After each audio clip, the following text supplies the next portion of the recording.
Welcome to Books, Kids, and Creations, a part of the Authors on the Air Global Radio Network. I'm your host, Tracy Blom, and I feature people who inspire future generations with their work. And today I'm speaking with Ursula Clare Franklin, who is a wonderful photographer turned amazing author. And you are out of, is it Somerset?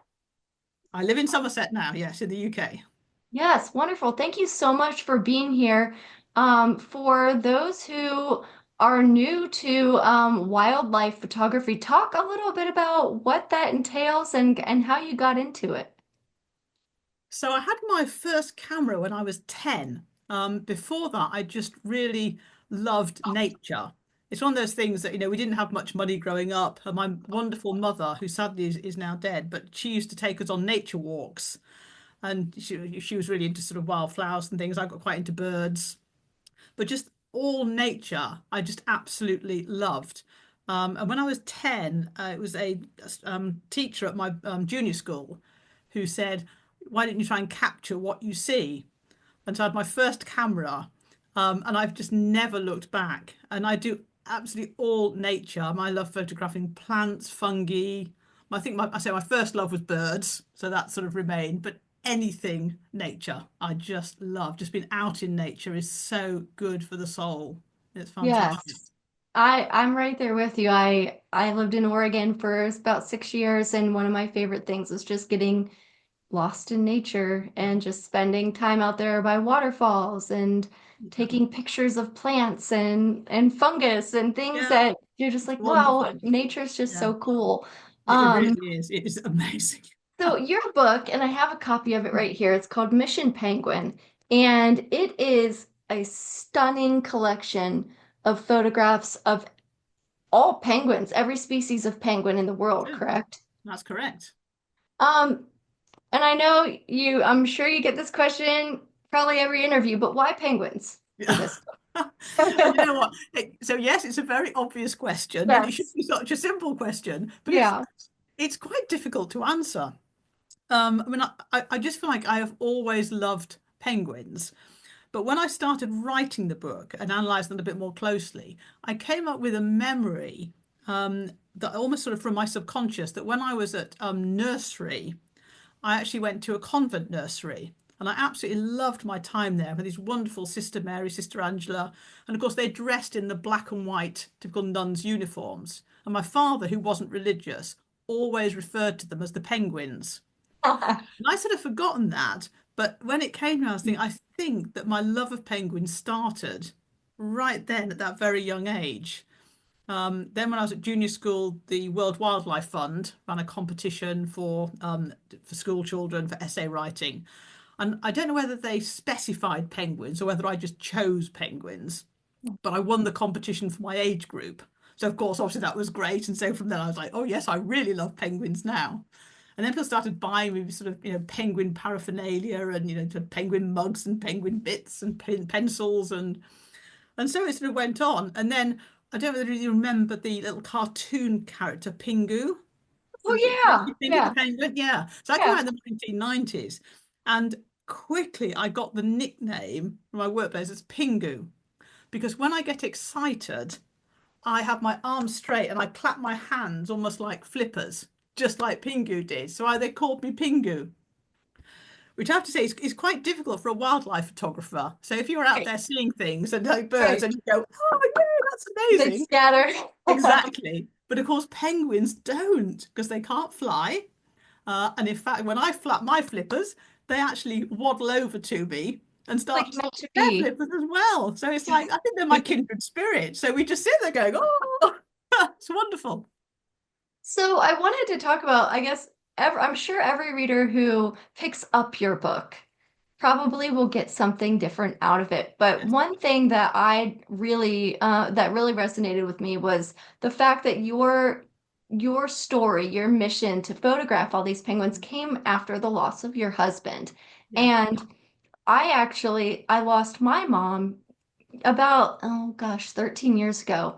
So, And right around the same time as when your husband passed. And after I lost my mom, I went on a kind of a similar journey, not with penguins, but a soul-searching healing journey. yeah. And I just really, it was like a little light bulb moment reading your book and seeing all these moments of you just diving in, right? And taking this journey and saying, I'm going to go to Antarctica and I'm going to go to all these places. So, was there any kind of just moment where you decided to do this? Like, what was that moment like for you? So I knew because I'd already lost my mum and my elder sister. So this was my third bereavement in 10 years. So I knew that I needed to keep really busy and have goals. That's just part but I didn't know what that goal would be or what direction to take. And it was actually about 6 months after my husband had died. And I had a friend around who had been to Antarctica and she was showing me her photographs. And it just came to me in an instant. Not only was I going to go to Antarctica, but I was actually going to go and see all of the penguins. And I said, I'm going to go and see all of the penguins in the world in their natural environment. And she very sensibly said, oh, amazing. How many species are there? And I had to confess, I did not have a clue. My love of penguins has been quite general up to that Right, point, as opposed to right. actually knowing the details of the species and things. So when I started looking into it, I was like, oh my word. So there's 18 species, and they are literally all over the southern hemisphere in places I had never heard of. So, for example, there is a Snares penguin that is only found on the Snares Islands, which are just off the south coast of New Zealand, so called because they snare ships. It's like, hmm. And they're also Oh, in the roughest oceans in the world. We've got the roaring 40s and the furious 50s, and I suffer from seasickness. So oh, it's just same. got better and better. But I mean, the adventures I have been on to see them. I mean, it's just been absolutely mind blowing. The people that you meet, and everyone who I sort of, wherever I go, I share my story, and people were just so inspired by it, and really I, sort of helped me to get to see the penguins. And what was one of the most heartwarming moments that you had throughout your journey? And how long did this journey take to photograph? Because I would imagine it took a long time. yes, it took quite a long time in terms of first the planning of Mhm. it, and also raising the funds to do Right, it. right. Yeah, money. These things are not cheap. Luckily, I'm self-employed. So I used to work, which helped me in terms of my needing to be busy. So I used to work absolutely crazy hours for sort of, 3 more months, raise the money, and then go traveling, and then come back and sort of do the same. So the whole thing, from when I actually started the mission, first penguins were through to the last, I suppose was about 5 or 6 years. But from when he died, the whole thing, I suppose, was a decade in terms of then getting the sort of book published. I was slightly scuppered by COVID Yeah. because I was actually on an expedition when COVID hit, so struggled a little bit to get home. But then I was obviously grounded a couple of years, and I had one penguin to go. Oh, I'd already got the book deal with Bloomsbury, and I was still one penguin short, so that was a little bit ah, tense such time. an Plenty of accomplishment. time to write up the rest of it, but thinking, Yeah, oh my word, I need to get the last one. yeah. Oh yes. And so did you envision this as a book, or was this kind of just your individual mission to do this first and then a book just kind of evolved from it? Yeah, absolutely. It never occurred to me in terms of doing a book. Hmm. Um, so yeah, it's one of those things. If I'd known I was doing it for a book, I think that might have impacted a little bit in terms of my photography and maybe sort of trying. I was going to say try sort of trying harder in terms of getting really sort of perfect photographs. But it was very much just me being out there doing the mission. And So it, so and it perfect though. The photographs are oh, bless you. incredible. Yeah. Thank you. But it was interesting. So just before COVID, so before the penultimate expedition, I was asked to give a talk. There was a community raising money for a community shop and post office, and they said, would I come and give a talk on penguins? And they'd have this big sort of fundraising evening. So I'd gone and done that. So I obviously, wrote my PowerPoint slides and gave this sort of talk. And everyone was saying, oh, it's amazing, you should do a book. I then went off and I said COVID then hit while I was abroad. So when I came back and obviously then couldn't travel and couldn't complete, I started writing up my adventure. It was almost like the talk that I'd given. I just started writing because that was my adventures on the trip. So I started writing up the talk and thought, actually, this could be this could be a book. Yeah. And yeah, and so it is. And yeah, and I was just so amazed that Bloomsbury took it up, and I could not have found a better publisher. Yeah. It's been absolutely amazing. I sort of went through all of my bookcase of all the sort of photography books I've got and wildlife books, and I wrote a big list of all the publishers. Then I started Googling them. Loads of them had been bought out by other companies, so I ended up with, about five, of which Bloomsbury was clearly the absolute number one. So I almost like couldn't believe my luck. For ages afterwards, they said they signed a contract, thinking they're going to change their mind. It's like, but no, they've been great. So, I know that when I was going through like my kind of healing journey after losing my mom, there were some moments where I just wound up at places and I went, wow, I feel like I was just meant to be here. And there were these moments where I was like, I was meant to have this conversation and I was meant to sit down and have a meal with this person. Were there any moments like that for you along this journey? Yeah, I mean, so often in life, things happen for a reason. And you sort of connect with like-minded people on some of the trips. People sometimes have similar stories. I've ended up traveling with some of those. But I suppose a big turning point for me in my journey was actually going to New Zealand because when my husband died, I decided I wasn't going to go back to places that we'd visited together. I wanted to try and make new memories rather than, sort of get sort of not exactly caught up in the past, but the memories that were too painful. Yeah. But before we were married, my husband had lived and worked in New Zealand for 6 years. So inevitably, during our marriage, we had been to New Zealand. So I'd seen a couple of penguins, but there was a couple of species that I needed to see. So I needed to go back to New Zealand. And I was full of trepidation. Even on the journey there, I was thinking, oh, what is this going to be like? And I got off the plane and almost sort of stepped onto the tarmac, and it just felt like I was embraced with this absolute love, sort of almost from the country. And it felt like a real turning point that I knew I was okay. It's that sort of moment of almost and breathe. I am all right. I've sort of been through this journey. I'm here, and it's right to be here. And Ralph is here with me, and this now is the next stage of my journey. Yeah, Yeah. so that was a big moment for me. Yeah, I would imagine.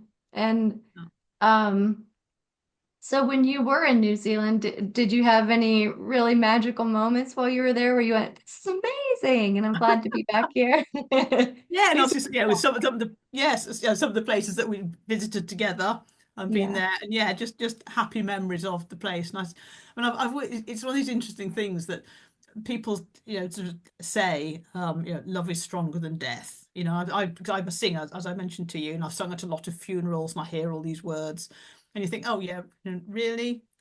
When it actually happens, and you find that it's actually true, and I really carry Ralph with me and in me everywhere I go. He's a part of me. And that's been really amazing. So, being in New Zealand back in those places, he was just with me in that. And it was just a really nice moment. yeah. I'm sure that the whole entire journey, I mean, once it was over, like once you got that last penguin photographed and and you received your book and you had it all complete, were you like, am I gonna do another animal? Do you have thoughts about like doing another journey like this? Yeah, so it's interesting. I put actually in the back of the book in the sort of afterword because in the first sort of few years of doing Mission Penguin, people would say to me, "What's next?" And I'd say albatrosses because I love albatrosses. They're absolutely amazing. Bizarrely, 70 million years ago, albatrosses and penguins had the same ancestor. And Oh, yet it's amazing that one of them ended up with these massive wingspans soaring over the ocean, and one of them lost the use of flight and went under the ocean. hmm, But albatrosses are absolutely amazing.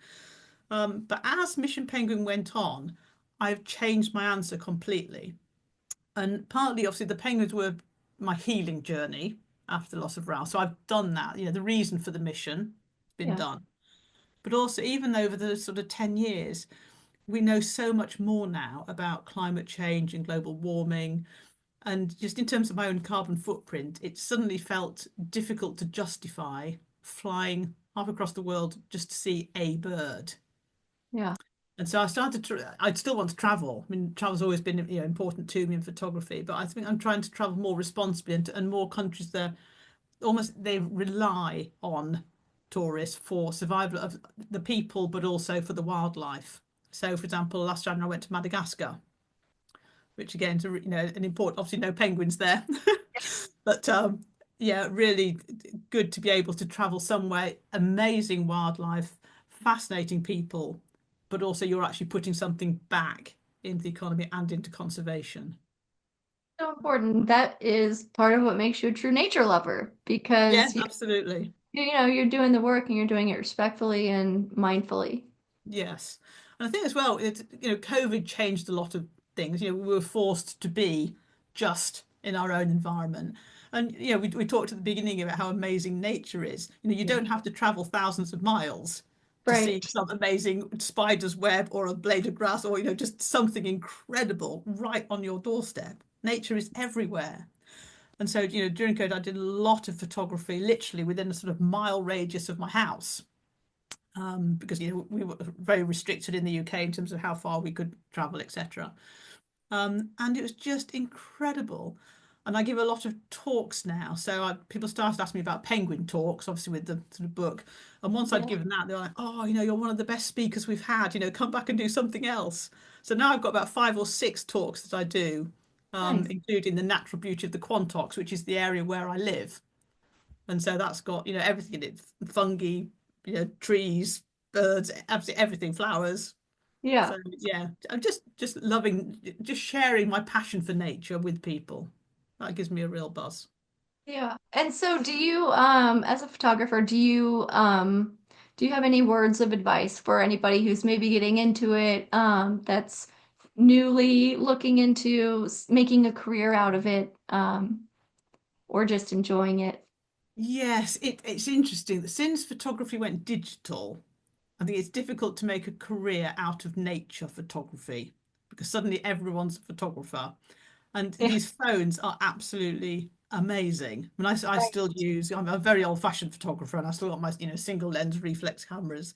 But I was doing an exhibition and somebody came up with their phone and said, sort of, look at this. And they'd been to a place called Stonehenge, which is, some amazing stone circle in the UK. And it was a very grey day. They said, but look, and they pressed a button and suddenly it had this huge sunset behind it. And then they pressed another button and this rainbow appeared. And it looked stunning, but it Yeah. wasn't real. Yeah. And yet, the money in photography, you can make some money doing things like weddings and that type of thing, but it's difficult unless you're Yeah. going to really become almost a film nature photographer. And I'd really encourage, if there are youngsters out there who are really passionate about this, start looking into careers that will actually, enable you to be an actual wildlife photographer, doing sort of film work and things. When I was sort of at school and careers advice, it was never an option. But I think about it now, I'd have loved to do something like that. That was Yeah. incredible. We watch all the David Attenborough programs in the UK and just the photography and just the things they get up to is just amazing. So just go Yeah. for it. If people are passionate, follow your heart would be my advice and just go for it. And your book just came out. So it just came Uh-huh. out in January. Right. And it's sitting in number one status in several categories right now. So if you, Wow. oh yes. Yeah, I don't get told any of this stuff. That's great. What's that? And I took a screenshot of it actually because I went at Oh, number wow. one here, number one there. Um, That's and amazing. yeah, oh yes. Well, it's an incredible book. And I guess for anyone who picks up this book, I mean, I'm gonna hold it up just so some you can see some of these pictures. Um, Wow. yeah. I mean, what are some of the things that you hope that readers glean from reading your work or looking at your photos? So it's interesting because you sort of alluded earlier, it's a book for so many people, it's for so many different ages. Yeah. And you can learn about penguins. You can, there's sort of detailed boxes in there in terms of facts about each of the species.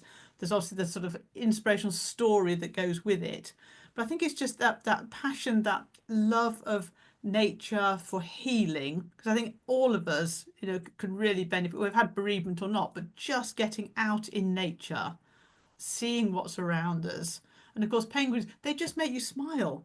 I Yeah. mean, it will uplift people and hopefully educate. I touched on there around some of the sort of the conservation issues that we have and sort of because of climate change.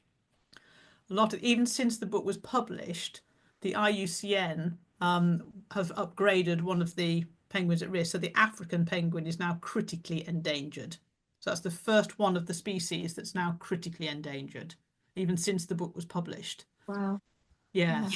so we do need to, look after our climate, look after the planet, so Yeah. that, penguins are around for everybody. Yes. Yes. Well, I thoroughly enjoyed your book, and I really, really admire you as an artist and as a writer. And I am so thankful I got to speak with you today.